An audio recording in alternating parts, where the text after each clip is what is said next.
to do so in front of such an extraordinary audience, an audience that includes representatives from across the G20, with whom Italy shares a special responsibility to find solutions to our common global challenges.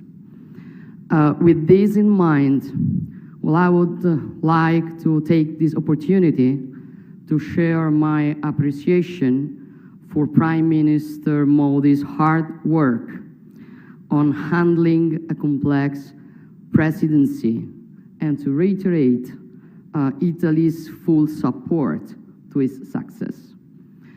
I am told that the name of this international conference comes from Raisina Hill here in Delhi, from which the government is granted a broader view of India's capital city.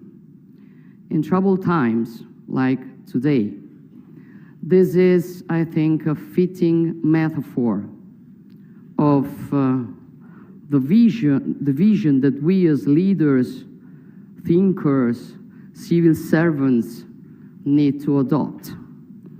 It reminds me of the Palatino, the Campidoglio, and the other hills on which our ancestors founded ancient Rome more than 2,000 years ago, from which an extensive network of roads connected different provinces, leading from the center of the Italian peninsula to very diverse cultures. And I think that it is also the way we need of doing politics today. When I was running for the electoral campaign, I said that I didn't want to climb the institutions to gain power. I wanted to climb the institution, for it is the only way that you can have a better view of what is happening and give best solutions. And that is exactly what I see today. As we look at events around us, our identity shapes our field of vision, both as individuals and as nations. Identity is shaped deeply by geography, and at the same time, our thoughts could be shaped by provocation. Here I would like to try to interpret in a positive way the very interesting question posed by the organizers of this conference. And I will start from the word provocation, which could certainly be considered as an affront to our sensitivities, but also as a spur to think in a different way. A challenge to accept the challenges of uncertainty and turbulence.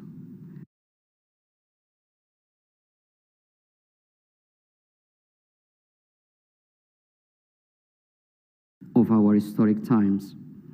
This is definitely the era of uncertainty, and at the same time, a period of unprecedented turbulence.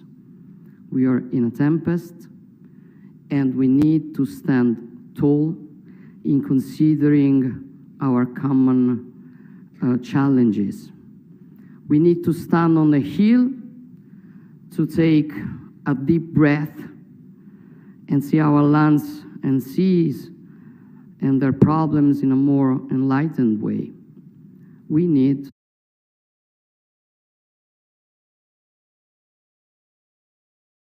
a lighthouse in the storm. That is why opportunities like events, which risk to be governed only with superficial thoughts and hasty actions. Therefore, let's go back to the fundamental factors, including the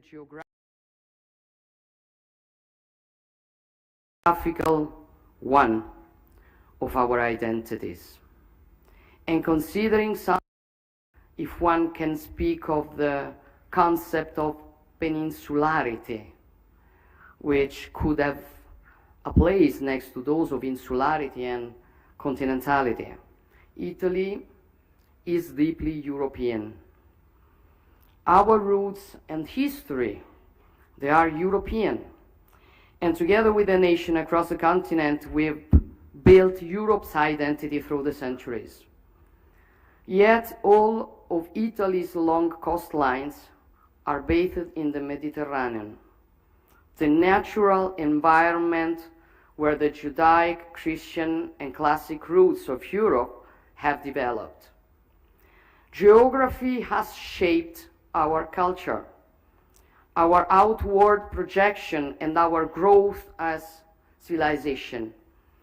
And much like India, the peninsular factor has given us a crucial resource, being both a continental and a maritime nation.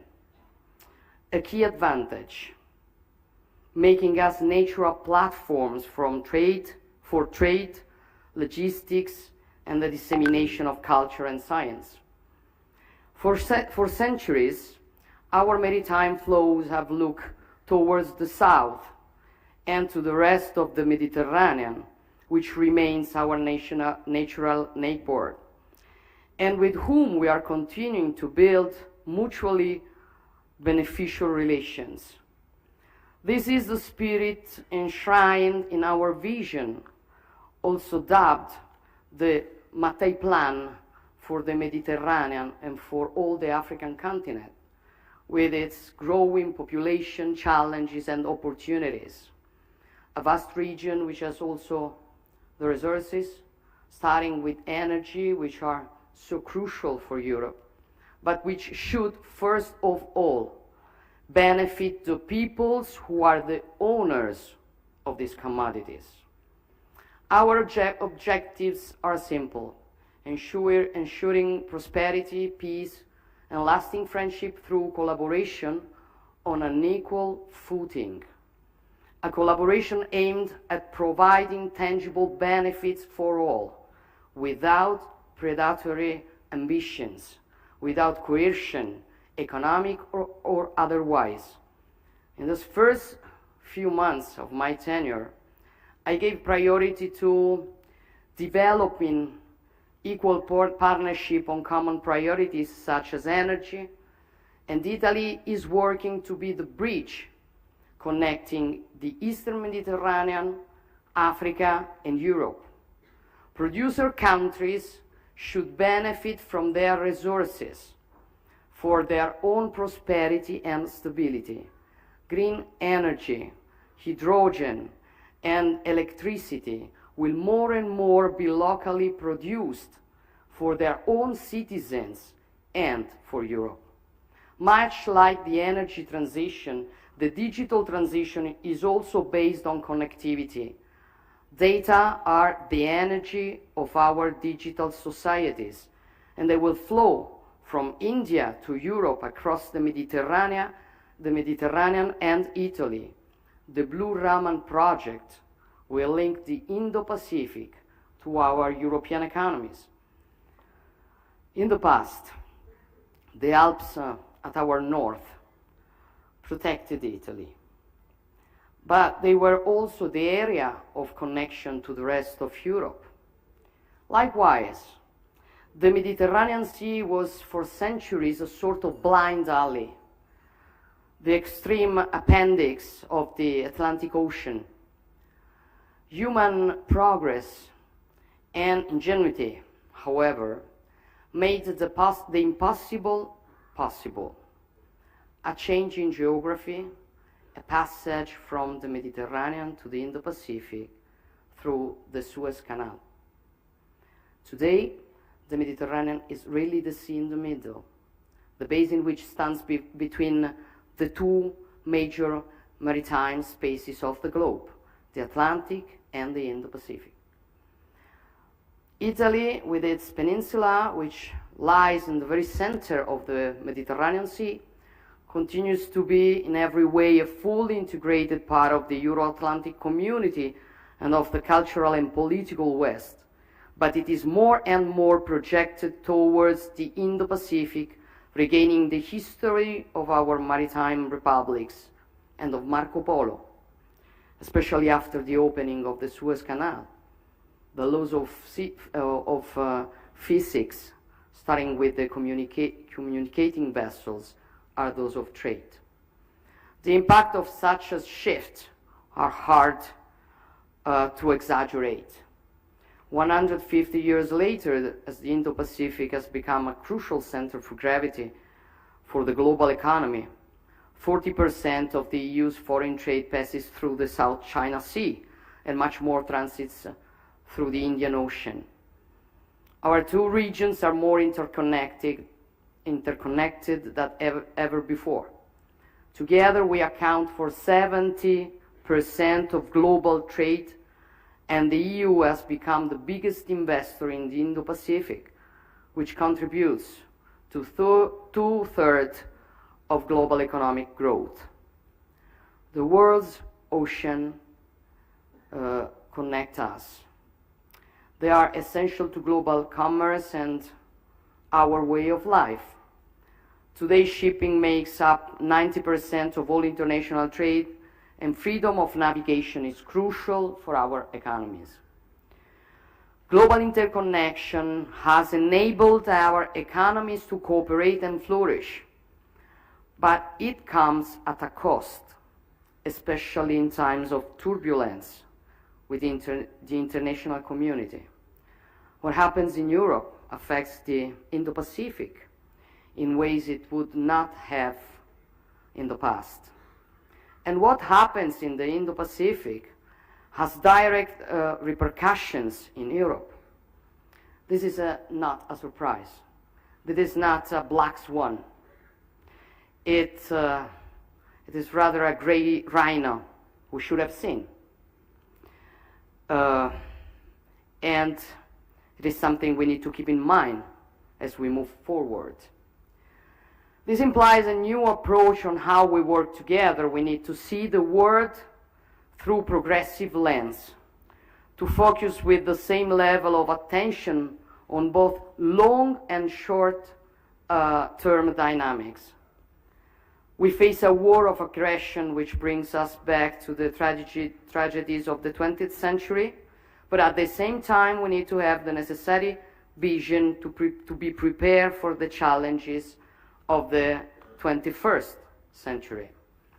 The COVID-19 pandemic shook the foundation of international trade and mobility, exposed profound weaknesses in the resilience of global supply chains and in globalization as we knew it.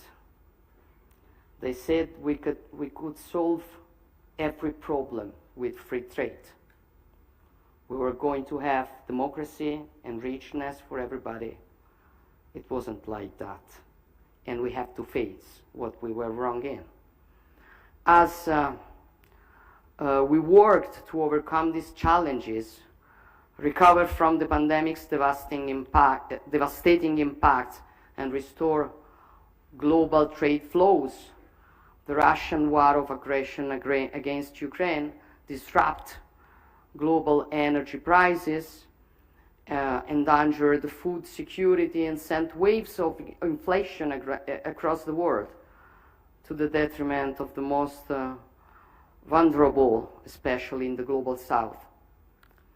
And it also put at risk global stability, peace, security, which depend on a predictable, rule-based international order. Just 1 year ago, we were poised to face the challenges of the 21st century, which were eradicating poverty, addressing climate change, managing the impacts of digitalization on information flows and on daily life in our societies, handling the advent of new technologies such as quantum computing and artificial intelligence. However, the events of February 24th last year brought us back to the wars of 20th century. I was in Kiev last week, I witnessed a hard reality on the ground, and felt the strength of the Ukrainians' national spirit among the destruction. The war is a war in Europe, distant geographically from many other parts of the world, which in many cases are